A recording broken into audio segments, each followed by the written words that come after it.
කවි මේ ලස්සන කියමනක් තියෙනවා. මොකද්ද තියෙන්නේ?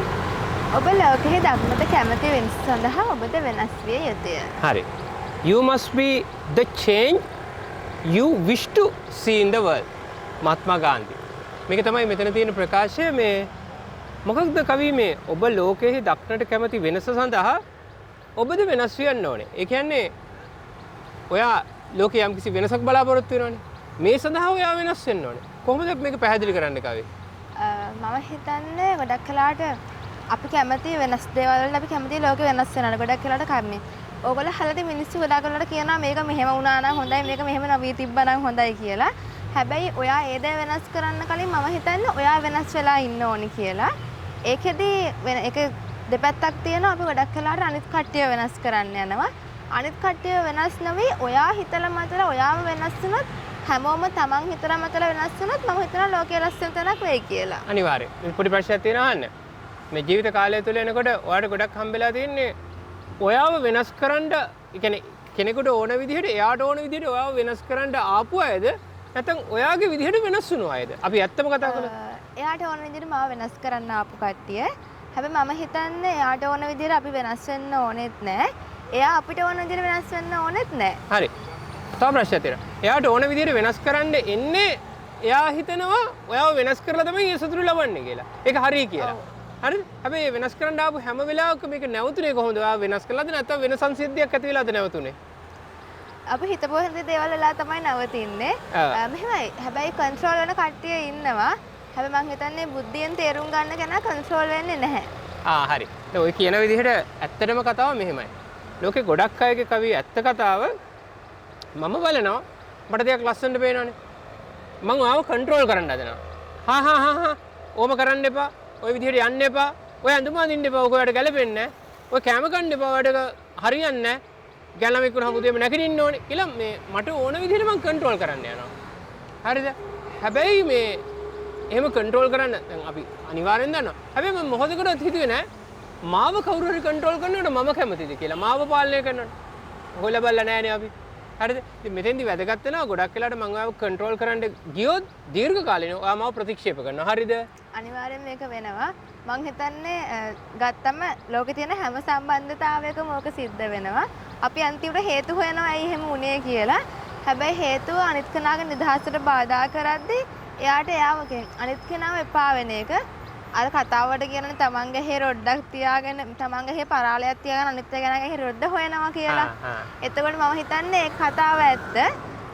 බලන් ඉන්න ඔයාලට කියන්න තියෙන්නේ ඇත්තටම ලෝකේ ලස්සනලා තියෙන හැම මිනිස්සෙම වෙනස් ඉඳලා. හැමෝම එක වගේ වුණා නම් මේ ලෝකේ ලස්සන වෙන්නේ නැහැ.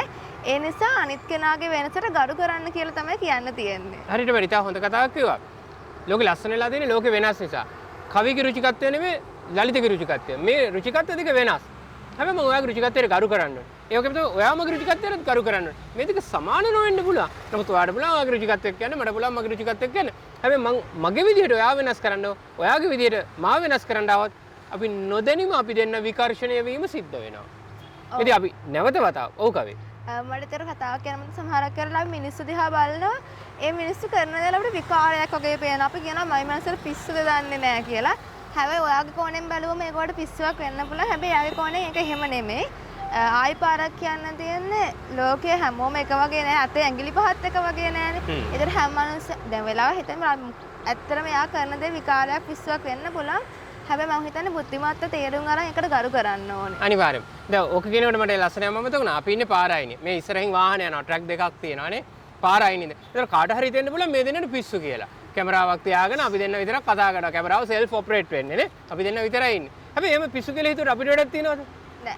අපිට කිසිම වැඩක් නෑ. අපි ගණන් ගන්නෙත් නෑ. ඒ නිසා කවි මම හිතන්නේ ඔබ ලෝකේ දක්නට කැමති වෙනස සඳහා මම කැමති වෙනසක් කරන්න. හැබැයි මේ වෙනස සඳහා ඉස්සෙල්ලම කරන්න ඕනේ මම තනියෙන් මාව වෙනස් කරගන්න එක. ඒතර මේ කතාව කියනකොටම මට මේ මුලින්ම කතාව මතක් වුණා. අපි දන්නවා අපි ලංකාව දැවැන්ති යුද්ධයකට මුහුණ දීලා තිබුණු රටක්. විවිධ කැරලි ආපු රටක්. මේ හැම වෙලාවකදීම සිද්ධ වුණේ අපි ත්‍රස්තවාදීන් මේ වෙනස කරන්න ආවේ. තමන් කැමති ලෝකය නිර්මාණය කිරීම සඳහා ලෝකය වෙනස් කරන්න හැදුවා. හැබැයි ඇත්තටම ජයග්‍රහණය කළා තියෙන්නේ වෙනස තමන් වුණාය. කවි? ඔව් ඒ කියන්නේ දැන් ගොඩක් කලාවට අපිට මම දකින දේ තමයි Tamanට ඕන දේ තමයි අනිත් කෙනාගෙන් ගන්න බලාපොරොත්තු වෙනවා. කවදාවත් මම හිතන්නේ ඒක තමන්ගේ තියෙන හරි නිමටකමක් කියලා තමන්ට තමන්ගේ ඕන දේ කරගන්න බැරි වෙන එක. අනිත් කෙනාව කන්ට්‍රෝල් කරලා අනිත් කෙනාගෙන් ඒ සතුට ලබා ගන්න උත්සාහ කරනවා. ඒ කවදාවත් ලැබෙන්නේ නැහැ. අනිවාර්යෙන් ප්‍රතික්ෂේප වීමක් විතරයි වෙන්නේ. ඒ ලැබුණ නැති වුණාම තමන් තවත් පාතර වැටෙනවා. මම හිතන්නේ දැන් ගොඩක් වෙලාවට අපි වැඩියෙන්ම ආදරය කරන කෙනා වුණත් කන්ට්‍රෝල් කරන්න යන්න එපා කියලා තමයි කියන්න තියෙන්නේ. තමන්ට ගැලපෙන්නේ නැත්නම් වගේ ඈත් වෙන්න. අනිත් කෙනාව කන්ට්‍රෝල් කරන්න යන්න එපා. කවදාවත් දෙන්නගේ එක්කෙනෙක්ට හොඳක් සිද්ධ වෙන්නේ නැහැ. හරි. මේ ඈත් කරන්නේ නෙමෙයි අත්හරින්න අපි කියලා කියනවා. කවි ඔකට ලස්සන දෙයක් තියෙනවා. ඔකට කියනවා පිළිම නිර්මාණය කරනවා කියලා. දැන් මෙහෙම කවි මම පොඩි ප්‍රශ්නයක් අහනවා. කවිගේ පිළිමය මමද හදන්න ඕනේ වෙන කෙනෙක්ද හදන්න ඕනේ කවිද හදන්න ඕනේ කවිගේ පිළිමය? මම හදන්න ඕනේ. අනිවාර්යයෙන්ම. මොකද මම ඔයාගේ පිළිමය හදන්න ගියොත් කැඩෙන්න ඉඩ තියෙනවා. ඔව්. ඉතින් ඔන්න ඕක තමයි කියන්නේ. ඉතින් අපි ගොඩක් දේවල් කතා කළා මේ දේ ගැන. You must be the change. You have to be the change. You have to be. You have to understand that you have to be the change in order if you wish to see in the world. So that is the meaning of this one of great Mahatma Gandhi. ඉතින් මේක තමයි මේකේ අදහස.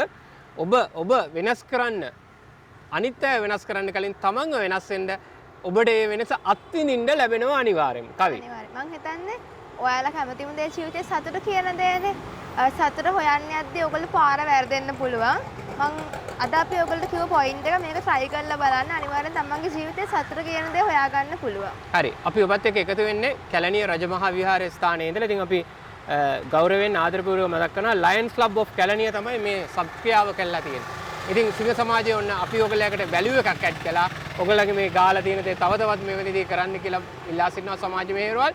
ඒක විද්‍යුත් මාධ්‍යයෙන් social media මාර්ගෙන් ඉදිරියට යන්න ඉදිරිපත් වුණු මම ෆොටෝස්ටාර් ඇකඩමියේ ලලිත අබේසුන්දර මම ෆොටෝස්ටාර් ඇකඩමියේ කවිෂා විදුෂණී